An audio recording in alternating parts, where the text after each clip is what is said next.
welcome. Thank you. Good morning. Good morning. How are you? I'm good. How are you? I'm doing very well, thank you. Darinda, you are on deck. I am on deck, which is funny because I haven't been on deck since last April.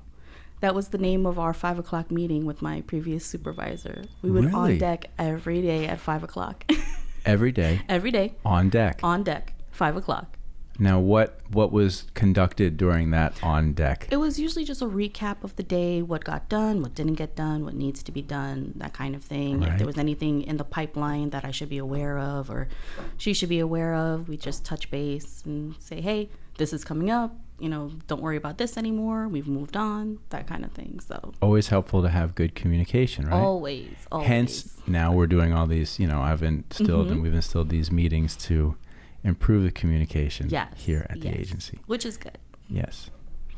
We hope. We hope. I mean, we are in a communications business. Right. Because that's really what advertising is. It's a communications business. You are communicating to potential customers your client's message. Yes. So you nailed it. And great job. I'm going to be confident in that one. High five. That's great.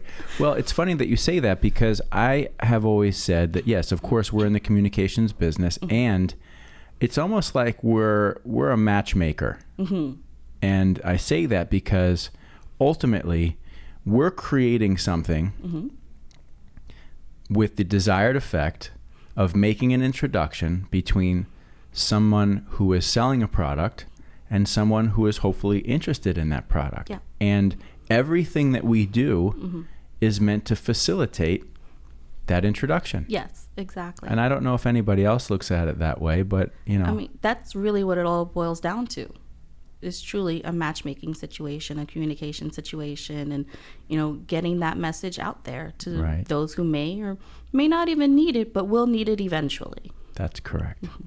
Darinda, you have a large number of responsibilities here at the agency. The one primary one, of course, is co-op. Yes. And I think for a lot of people who are not in the advertising and marketing business or the automotive business, I don't know that anybody really fully understands how important co-op is.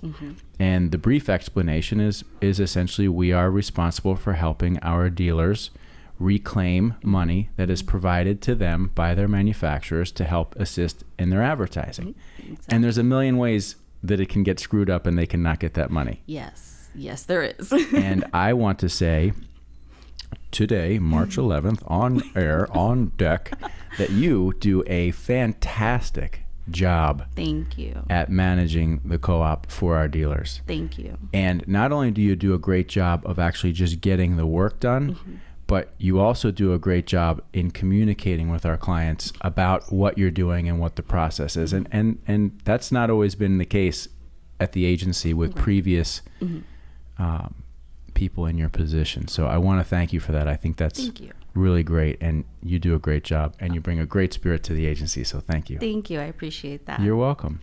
How did you get into this field? Well, let's see. Picture it. I've always been into like marketing. I've always been into design. I've always been into advertising. It's always been something like just kind of like niggled in my mind. It was like, I kind of like to do this. I kind of like to know more about, this aspect of it. I do have a degree in graphic design, so I understand the whole design aspect of the advertising market. Yes. I didn't know that. Yes, I do. Okay, so let's touch on that for a second, if we may. What got you into, at what point in childhood or at what point as you were becoming an adult did you develop that interest and decide that was a field that you wanted to enter into? I was always creative.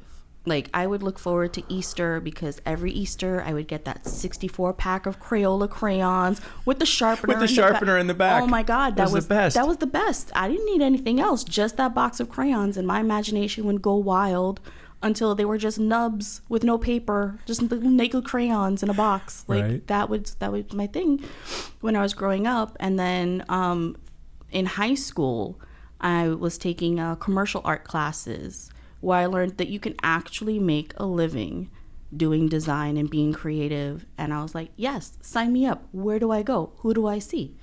And from there, I graduated high school, went on to the Art Institute of Fort Lauderdale. I got my bachelor's degree. That's how I read your resume.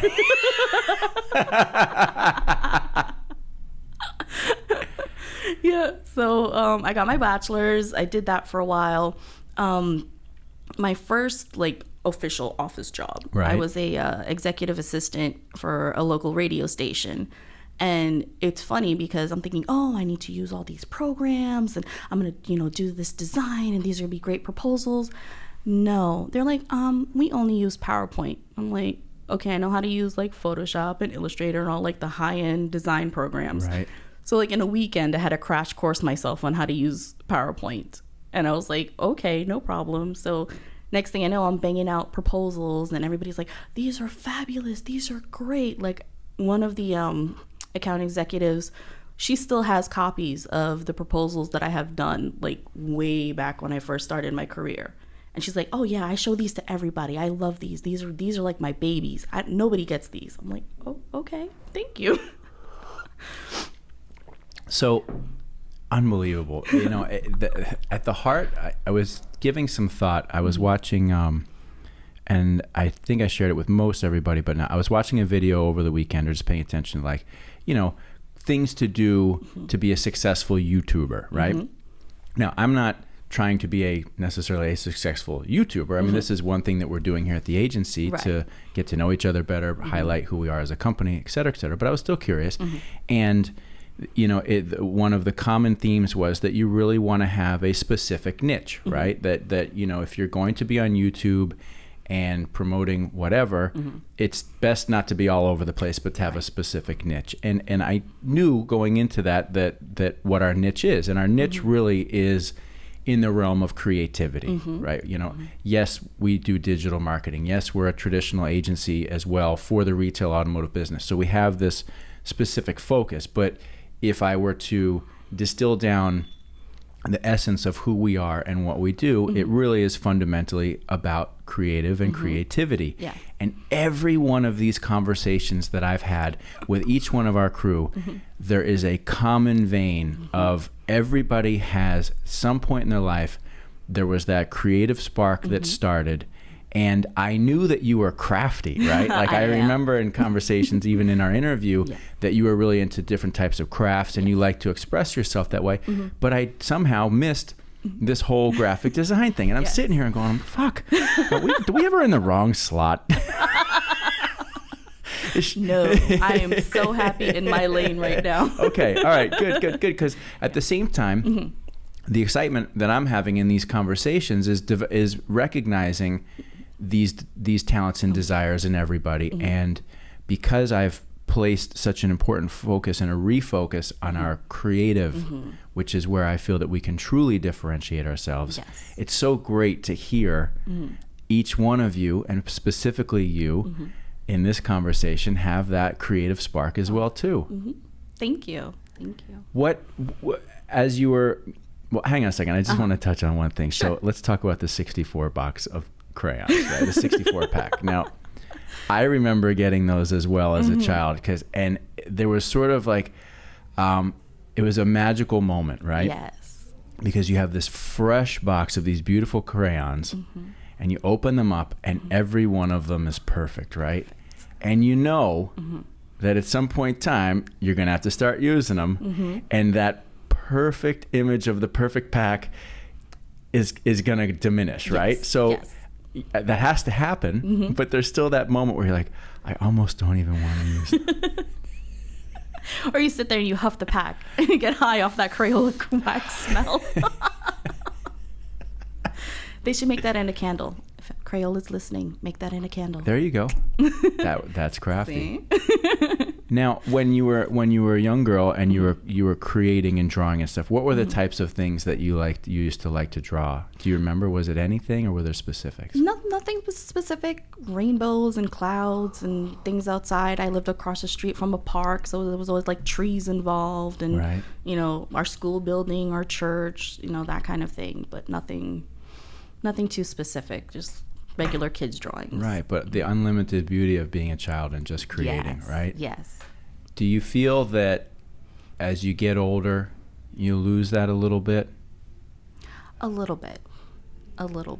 But I try not to. I try to keep that sense of wonder when I look at things. So, even on the drive home, it's a monotonous drive home. People are driving like idiots, I'm trying not to crash, trying not to avoid the guy who's about to sideswipe me. But I still take the moment to look at the sunset and look at the colors of the sky and notice that the colors of the sky during wintertime are different than the colors of the sky during summertime. When the sun is setting, there's more reds, whereas in winter there's more blues, that kind of thing. So just that one moment to kind of reconnect with the universe, reconnect with that creativity, notice the colors.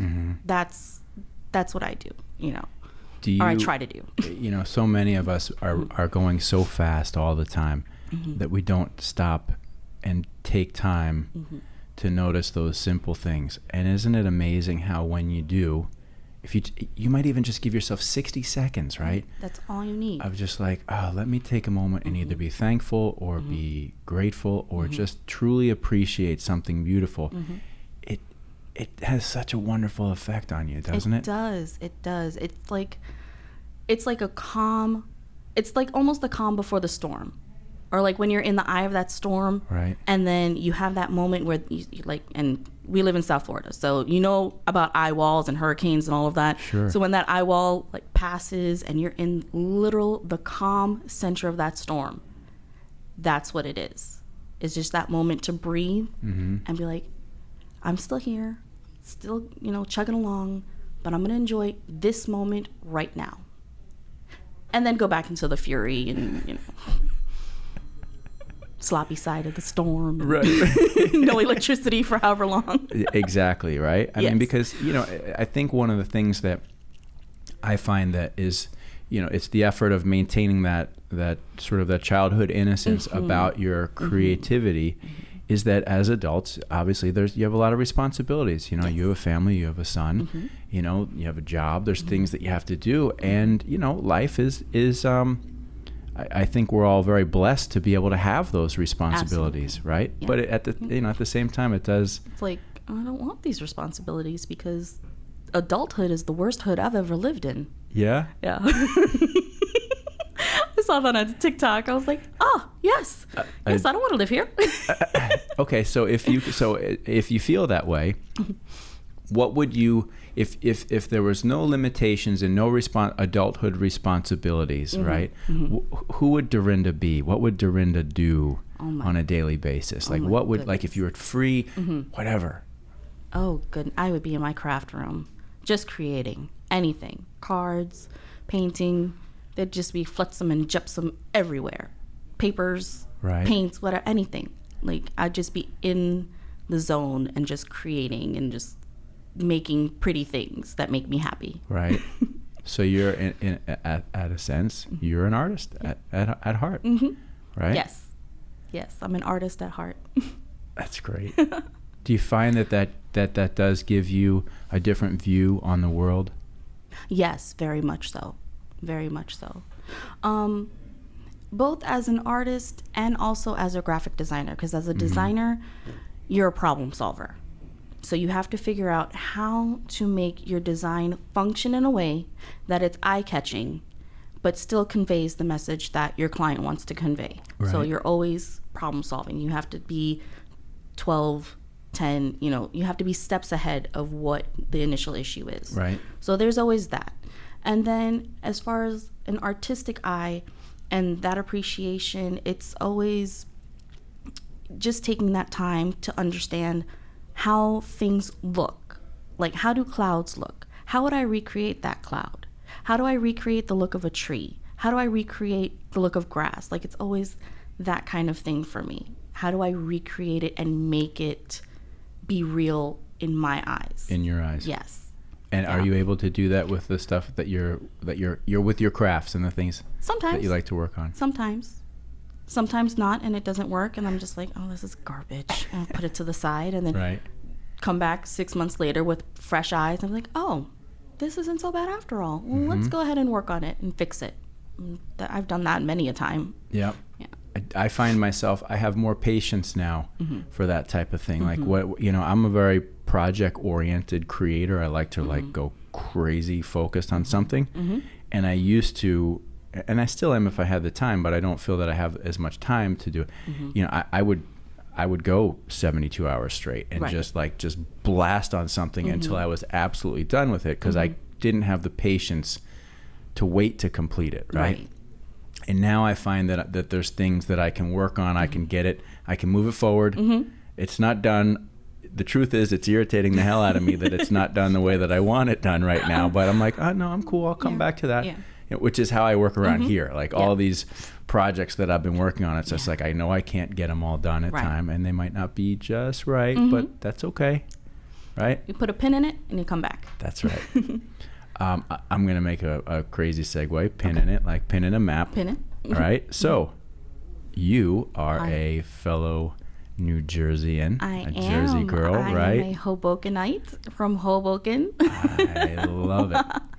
Do you know how many people here are from the Northeast? I do. And what I didn't realize is listening to other podcasts, I'm like, I didn't know they lived in New York. I didn't know they lived up north. So it's very eye-opening. But it kind of makes sense because, you know, you kind of attract, you know, certain vibes and certain mentalities when you're, you know, looking to hire people or just looking for friends. You know, you kind of attract what you put out. So I can see why there would be so many. You nailed it. That's how I feel about it too. I'm like, well, what is, you know, like, what is this? I mean, if you go through almost everybody here, I mean, I'd say 70% of our crew here are from the Northeast, New York, New Jersey area. And I'm always like, God, how did that happen? Right? But you're right. It's sort of, you know, I mean, I'm definitely a believer that you draw people in that are... Your vibe is your tribe. You like that one? Holy shit. Really? Yes. That's fantastic. I can't take credit for it. I saw it on Facebook. But thank you for sharing that. I'll never forget that. Your vibe is your tribe. Yeah. Yeah. That is great. Thank you. All right. Well, now that we're into that vein, tell me about life growing up in Hoboken, New Jersey. Oh, goodness. You know what? Hindsight is, they say hindsight is 20/20, but for me, hindsight is not only 20/20, but with rose-colored glasses. Because I look at my childhood and I have to say, my parents provided a very fantastic childhood for me. Yes, there were hard times. Yes, there were difficult times. But all in all, I had the best childhood. I lived right across the street from the park. My church was down the block. My school was down the block. The pizza place was like right on the corner. We went to Blimpies to play arcade games and have fun. I mean, the pool area. Like, I remember all the little things, like the sprinklers, going to the YMCA for summer camp. Like, it was just a really great childhood. You know, even the city was my playground at some point in time. We just go to New York City for the day, right, and get lost. And that was... It was the path, right? It was the path. Yeah, you take the path train. Right. You know, end up in Herald Square. Okay. At the time, I don't know if they have it now. I haven't been back in so long. But they used to have like a carousel on like one of the top floors. So I go on the carousel, and then they have like a magic show. And I was in one of the magic shows at one point in time. And... you know, it was a lot of fun, a lot of fun. How lucky are those of us? And I said this on a different show, and I'll say it again though. I'm sure, you know, children have a great growing up experiences in anywhere around the country, right? Yeah. So I'm not trying to position this as better, right? But to have been able to grow up in and around New York City, oh my God. It's magical. I don't care. People are like, oh, the city's gross and it's dirty and it's no. Take a moment and look. Like, if you look at some of the buildings and all that Art Deco influence, I mean, it is gorgeous. When the sun hits the Chrysler building at a particular spot and it just illuminates in pure silver, I miss it so much. I miss it so much. Because the city is beautiful to me. I don't care about like the grummy side. No. Take in the beautiful parts. Central Park,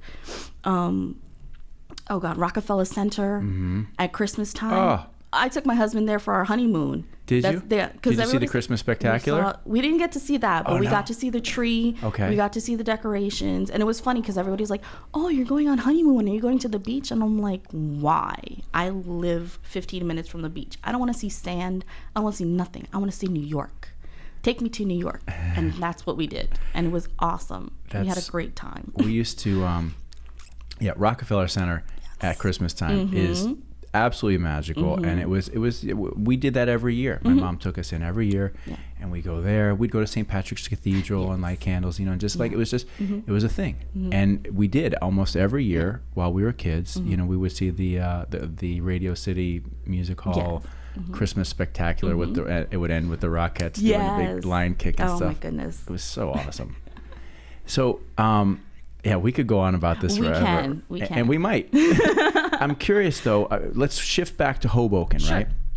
Because my experience with Hoboken was, I grew up in more western suburban country New Jersey, but at a certain point in time in high school, my friends and I used to take, we'd take New Jersey Transit from Dover to Hoboken, get off in Hoboken, get on the path, and then we would go in. I think we would get off on 9th Street, a little bit more down in the village. That was our thing. But we spent a lot of time in and out of Hoboken, and I loved Hoboken. I thought it was so cool. Yes. So when you grew up in Hoboken, was it literally like as a kid you were like right out on the street and, I'm trying to imagine what like daily life as a child in Hoboken is like. Are you literally like out on the street and like you said, the pizza shop's here, the church is down there, so you're walking everywhere, school, everything. Everywhere. Like when I say, they call it the square mile, but literally everything is within walking distance. I could have looked out my apartment window and see the school. I could have, looked out and see the library right across from the park where we lived. So everything was just walking distance. And it was a time, yes, it was, the 80s and, still had to be careful. But even when the street light came on, we still didn't have to go inside because the street light was bright enough. We can still all play and have fun. There was the basketball courts right next door and watch the boys play. So it was a really, really awesome time. City living. Yes. But yet completely down home in a way, right? Exactly. And I think people have this image that when they don't understand the city, they go there and they think, oh, like it's so hard and it's so rough. But the environment looks different, but you're still experiencing what most kids experience. Go to school, get out, go outside, play with your friends, right? Absolutely. How did your parents end up in Hoboken? They met in Brooklyn, which is oddly enough. Both my parents are from Trinidad. Okay. And oddly enough, they met in Brooklyn. They didn't even meet when they were on the island together, so it was kind of funny. But they were looking for an apartment to rent together, and my mother actually found the apartment. And at the time, it was like $100 a month in rent. Could you imagine? Oh my God. It's a steal. That's like unbelievable. And they lived together. They had me, and we had our little trio family for a long time. And then in the early 90s, somehow my dad couldn't take the cold anymore, and we moved down to Florida. Packed up and moved in a 78 Pontiac Grand Le Mans. All the clothes were like strapped to the top. The dog, oh my God, my poor dog. You know how most dogs are like, oh yeah, I want to hang out my head out the window. No, my dog is like, can we just get this over with? Like, he was buried under the seat, poor dog. Right. But yeah, all of us packed to the gills in this 78 Pontiac, heading down to Miami. How is that? 95. How is that as a, I'm assuming you're a young girl at this time, right?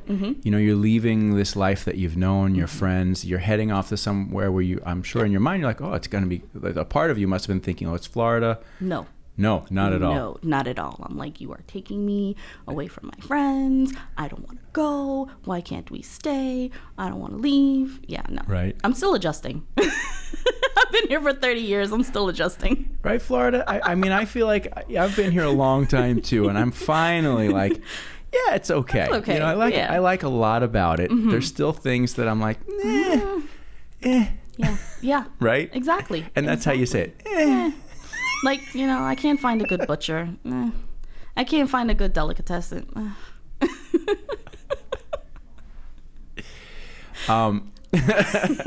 So funny. Just That's all right. I'm curious. I don't know much about Trinidad. Me neither. Okay. Is there, and I hope I don't butcher saying this, is it Trinidadian? How do you refer to the culture of Trinidad? Is it?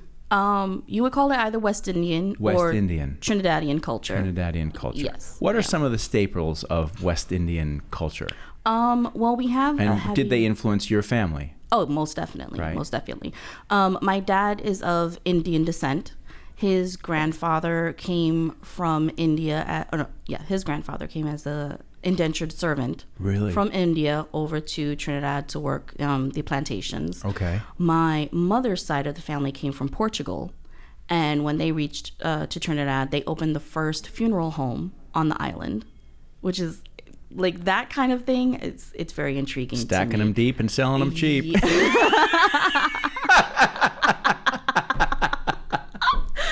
Oh, that's so funny. But oddly enough, I'm in a Facebook group and they posted the advertising that my family did for the funeral home. Really? It was amazing to see. I was like, oh my God.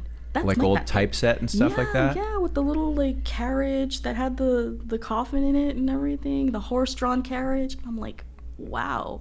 Because you don't think like nowadays it's a modern society. They have cars, they have internet. And right. Whatever. But during that time, they didn't have that. Like everything was like the taxis from, according to my dad, were like horse-drawn carriages. And they just started to get cars and that kind of thing. Right. So like last time he went, he had mentioned like a certain area wasn't even developed when he had left the island so long ago. He's like, this was nothing but bush. I'm like, oh, okay. And now it's houses. Ta-da! Right. Progress moves on. Yes. So. But was that culture, were there celebrations or certain foods or things that were part of your family's experience? Yes. Yeah. Definitely Indian, like West Indian food. It's a little different than typical Indian food. Right. But still along the same lines. We still have roti, we still have curry. It's just kind of changed a little bit. It's got a little bit of a tropical feel to it? No, a touch in the ingredients? Or no, is it still primarily Indian food? Yeah, it's still primarily Indian food, but it's just like the flavors are a tad bit different because of course, you have to make do with what you have there. So I guess I feel dumb saying this, but it's like when you talk about the West Indies, right? You're literally talking about a part in the islands that was largely inhabited by people originally from India. Is that? India, Africa, China, Portugal, Europe. So yeah, it's a whole what we call a masala. It's all a mix. Masala. It's all a mix. So yes. I believe I ate some masala the other night. We love Indian food. It's good. My wife turned me on to it, and I got to tell you, I love it. Yeah. I would love to go to India sometime. Me too. Have you ever read the book Shantaram? I have not. No. It's very interesting story. Okay. Yeah. Too long to get into right now, but we'll touch on that next time. Yeah, maybe not maybe next time. I'll give you the book and then we can talk about it. Okay, sounds good. Oh, shipments. Yay. More stuff. There's the UPS guy. So you come down to Florida. Yes, we come down to Florida. And here you are, starting over. And 30 years later, you're still like, yeah. Well, I told you my whole like lotto winning dream. If I win the lotto and it's like a good chunk of money, right? I'm leaving. I'm buying a brownstone in Brooklyn. I'm not coming back. That's all. That's the dream. Right. Is the brownstone in Brooklyn. That would be great. Would you work remotely? Yeah, absolutely. You won't need to if you win the dream. Yeah, I don't think I'll be doing co-op anymore. You know what? Just to keep my mind sharp, yeah, I'll do it. What a great attitude. What a great attitude, Darinda. My continued exposure to you and interaction with you is always pleasant. You always have such a positive demeanor. Like I know you can talk some shit, and I know like I know you got a little bit of that as well. But overall, you've got a really beautiful demeanor and approach that's very positive, and I think that it shines from you. I can see it in your eyes, and it's really impressive. I find. Thank you. And I think a lot of people would feel the same way. I would hope so. Yeah.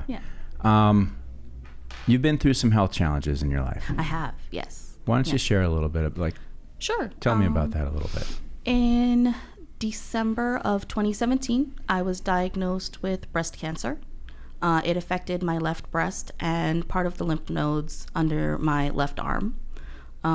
Basically, I kind of writ off. That's not a word. I kind of wrote off 2018 because a lot of that was treatments and chemo, and I had my surgery because I had to have a left breast mastectomy, then radiation to make sure that they eradicated everything. And in July of 2019, I got my all clear. So now it's just maintenance because the cancer fed off of the estrogen hormones in my body. So it's just making sure those are suppressed and just basically trying to live a healthier lifestyle. Right. You know? When you're a young woman and you get that news, right? You've got a family, you've got a child. What goes through your mind at that period of time when you sit down at the doctor, you know, not knowing what led up to that, but obviously there is the conversation. Right. How does that go and how does that feel? After the initial shock was like, oh crap, what do I do? You know, where do I go? Who's going to take care of my kid? You know, how do I prepare? I was mostly concerned about Darren. So I was like, how do I prepare him now to understand the changes that not only will I go through physically, but what if these treatments don't work? And what if this is worse than, like, what if it's the worst outcome, which is I won't be here anymore to be with him, you know, and raise him. So all of these things go through my head, and I allowed myself to feel that, because you have to feel it. You have to understand these are possible scenarios. Right. But then he was watching, my son was watching this movie, Planes. And there's a scene where the planes have to fly through fire to get to the other side to put out the fire, you know. And the line goes something like, the quickest way out of a fire is through it. And I'm like, you know what? That's what it is. That's what it is. So the quickest way out of this fire is just to go through it. Go through the chemo. Do whatever the doctor says. If I have to wear masks, if I have to stay home, if I have to recoup, listen to what my body is saying. Because at that time, like, you know, they're injecting you with chemo, it's poisons in your body. Your body's adjusting to all of this. You know, it does take a toll. It does. So I would allow myself 48 hours after my chemo treatments to recuperate. Then it was right back out and out working and, you know, helping him with homework and doing what I have to do as far as, you know, being a mother, being a wife, being a worker, and just push through that. And then it was like, okay, what's next? And then the doctor's like, okay, well, now that you finished your chemo, you need to have surgery. Okay, prepped for that. And, you know, and I prepared my son. I'm like, look, mom's going to look a little different. You know, I'm not going to have any hair. I'm not going to have, you know, the same look as I used to have. You know, there's going to be some scarring. It's okay, Mom. It's all right. You're still beautiful to me. And I'm like, that's what I needed. Yeah. You know, but I always had a positive, like after my initial come to Jesus moment, sure. Like, all right, this is what it is. I thought the only other way to get through this is to have the right attitude, because it's mind over matter. So if I go into this and I'm like, oh, I have this thing, and oh my God, what if I die? And oh, no, I'm not gonna die. I'm gonna beat this. I'm gonna be on the other side of this. I'm gonna watch my kid graduate from high school. I'm gonna watch my kid graduate from college. I'm gonna watch him walk down the aisle. I'm gonna play with my grandchildren. That was my goal. That is the goal that I try to meet. So because of that, I was walking with a positive attitude. Coming into chemo, and they had to access that port. That hurt, because it's like right in your chest, and they all of those sound effects. But yeah, I would just walk in and have conversation. Hey girls, how's it going? Talk to the nurses, you know, and they're like, oh, you're always so smiling. Yeah, because I could either sit here and cry, and what would that do? That would just make me sicker. So I'd rather come in with a positive attitude and be like, hey, you know what? Let's get this done. How was your day? Talk to me about yourself. How's your daughter? How's your son? How, you know, just chat them up and whatnot, and realize that this is just a blip on the journey, because I'm not done yet. I'm far from done. There's way too many things I want to accomplish. So it's just a bump in the road. So, that's, before we sat down, I asked you if it was okay for us to talk about this. And, I thank you. You're welcome. For being open about it. And that's the reason I asked you, is I wanted to talk about this because I felt in my heart that that's what we were going to hear, right? Yeah. It from the perspective of your positive mental attitude and how you went into this. And I find that, and I think anybody would, incredibly inspiring. Thank you. Because, we all face different challenges on a daily basis. Very few of them life-threatening, right? I mean, I think we all make the problems or things that we face in our lives to be bigger. Maybe as you get older, you start to put them in a better perspective. Yeah.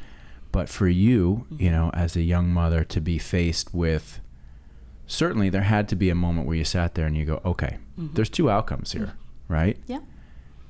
And this is the bad outcome is possible, and I need to contemplate that. What does that mean, right? But clearly, you look down that way, and you're like, yeah, no, I'm not going that way, right? I'm going this way, and you hear. And it's such a strong statement about the power of our mind and our spirit. Yes, definitely. And it reminds me of a story I heard. I was in my teens, but it was a story of these two men were trapped in a freezer. And one guy was freaking out. He's like, oh my God, it's so cold. We're going to die in here. And, what are we going to do? And I can't even talk to my wife. I can't say goodbye. And he works himself up into a tizzy. And the other guy's like, just relax. It's going to be fine. We're going to get through this. Just keep him, don't waste so much energy. Just relax, calm down. And he calmed himself down.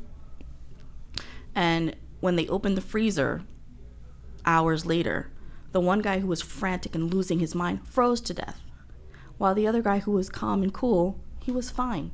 Cold, but fine. Because the guy who went crazy he put it all in his mind. So his body reacted to all that energy that he put in and put on himself. And I'm like, no, can't do that. Because again, your vibe is your tribe. When you put out there, you attract. So if you're putting crazy thoughts out there, if you're putting horrible thoughts out there, you're gonna put that on yourself, and you can't. It's like true. Self-sabotage. I know. I find that I'll notice people in life that have a negative outlook on everything, and it just seems to engulf their world. Like everything's a problem, everything is not good enough. And it's like, how much of that is just based on the fact of the way that they're thinking and the way that they view everything, right? Absolutely. And the more you face life with a positive attitude or a can-do attitude, which sounds like, a can-do attitude, right? But the world starts to manifest itself in that way for you. And I know, I would imagine to some people that sounds kind of hokey, but I totally believe that. I believe that too. I definitely do. And you know what I find when I am around those people, I'm like mentally drained. I'm like, I had this conversation with this person and I'm so tired, I need a nap. Right? When you're around somebody who everything's a problem. Yeah. You're like, and they always have a problem for every solution. I love that phrase. No, I can't, because I'm a problem solver. Like, again, going back to design and art and everything, right. I solve the problem, whatever the problem is, whatever it is. There's 26 letters in the alphabet. I got a plan for each letter. What are we on now? Plan C, plan E, D? Great. There's always a solution. You are perfect. Yes, that's right. That's what I say to myself. There's always a way. There's always a way. There is always a way out of any difficult situation. There's always a way. Yeah, absolutely. And you got to stay calm, like your guy in the freezer, right? You stay calm, you find it. Yeah. I'm curious if, not if, because you clearly believe that your mind manifests a lot of this. If you were to look back,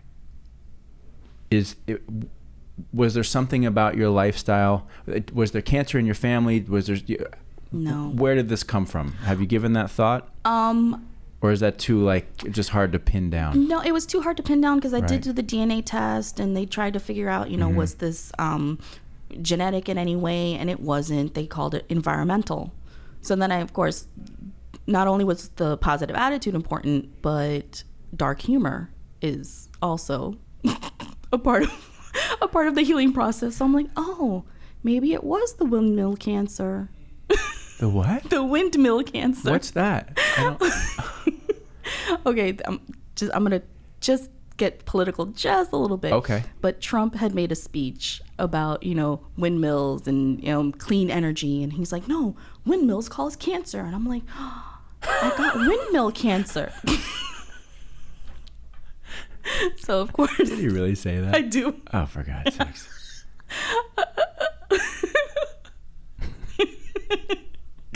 Again, positivity and dark humor. Right. Yeah. No, I mean, laughter really does feel good. I'll share it with you later because I can't now.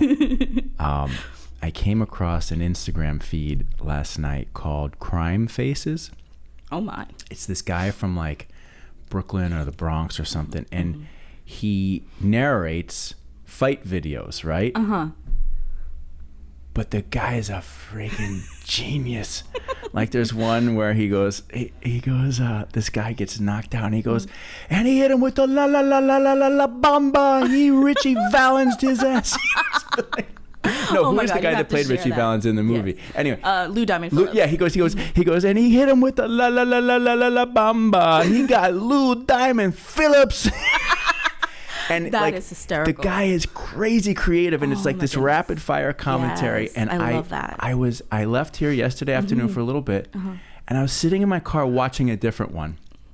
And I was fucking laughing, like crying. Like it was like laughter and crying at the extremes. Like it's basically the same thing, right? Except one is happiness coming out. Right. I was dying laughing, tears running down my face. I was freaking dying. And it's so great, right? You have to share that with me. I will. Oh my goodness. And it's kind of dark and fucked up, and it's like, it's so good. And it gets you through those tough times, right? Of course. I mean, like when I talk to my best friend, she's going through like a rough time too. And, she helped me through my rough time. And it's like, if we didn't have this dark humor between us, I don't think either one of us would be surviving. Like we would not survive.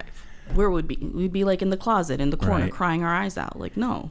Is dark humor, where does it come from? Like dark humor, like when you're like something's a little fucked up, and you're like, that's not supposed funny to say that, right? But you say it anyway, right? Yes, yeah. Like I'm not supposed to say, after chemo, like glow in the dark, but my husband had to sleep with shades on. Right? Right. It's funny. It's funny. It's funny. You gotta be able to laugh at some of the fucked up shit. And especially if it's like a horrible situation. Like cancer's not a joke. No.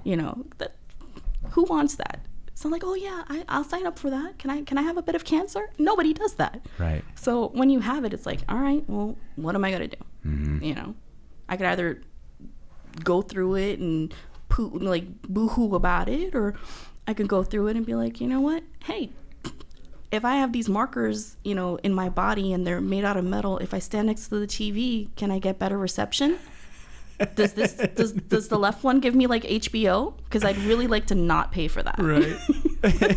And those were the things I would tell the doctor, and they would just like, wait, what?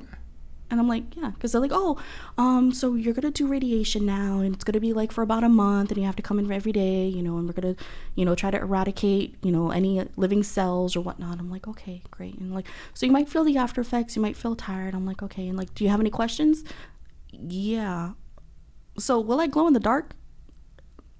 What? I was like, I would always catch them off guard. The world of cancer is so serious, right? It's so damn serious. And it is. It is. Right? I get it. But at the same time, like, my dad passed away of cancer. I don't know if you knew that. Yeah. My mother too. Pancreatic cancer. Mm-hmm. My mother had colorectal. So yeah. So you've seen it. Yes. You've been through. We saw it too. And it's, it's not a pretty thing for anyone. It's terrible. It's a terrible thing. But it can be very... like almost drainingly serious from all the doctors and everything. And it's just like, Yeah. And sometimes it's the reaction of those around you.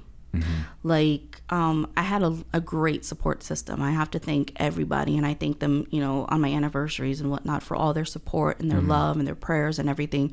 That definitely got me through. But then it's like the ones that hear about it and they're like, oh, how are you doing? And it's like, really? I'm good. Right. You know, but you know it's fake. And it's like, I don't need, like that I don't need. I don't need that. No, you'd rather I'd rather have the you real be like, deal. Yeah. Exactly. Or so somebody I don't give know. you a little shit, you know, like Right? that would, you know, right? Like that would be better than that sort of patronizing. Yeah. Like, how are you doing? I'm fine. You know, whatever. Going through the cancer. Lost my hair. It's all good. Well, you did it. I did it. You did it. It's remarkable. Thank you. I'm proud just to be able to sit here with you and talk to you about it, because it's such a remarkable accomplishment, such a remarkable example to anybody. You know, right now these episodes are getting about 85 to 110 views. So out of any of the 85 to 110 people that are likely to listen to this, every one of them would benefit from hearing your life story and what you've been through. Thank you. It's remarkable. I hope so. I definitely do like to share the story, if only to let people know you can make it. You can do this. If it happens to you or to your loved one, the best thing to do is to have that positive attitude, spread that positivity, and just be a support, but be like a real support. Don't do the patronizing, oh, how are you doing? Can I do anything for you? No. Be the, hey, come on, let's go out. Let's go for coffee. Hey, come on. I know you're not feeling that well, but let's just go sit in the sunshine. Like that, those kinds of things. You know, cards. Hey, just thinking about you, thought I'd send you this card. It reminded me of you. Like, I would get things like that from family members and from friends. And I was like, oh, wow, they really like me. They're really thinking of me. Like, that meant more than just the patronizing. Right. Yeah. Well, how could they not? Thank you. There's that big smile, that big electric smile. It's so great. Dorinda, thank you so much. I want to end there because it's just such a powerful and positive note to end on. So again, thank you. Congratulations for your success in your positive outlook and what it's helped you accomplish. It's truly remarkable. Thank you very much. Thank you, Chris. I look forward to continuing this conversation. Definitely. On another episode. All right. Sounds great. Cheers. Thank you so much. Great Cheers. job. Thank you. Thank you.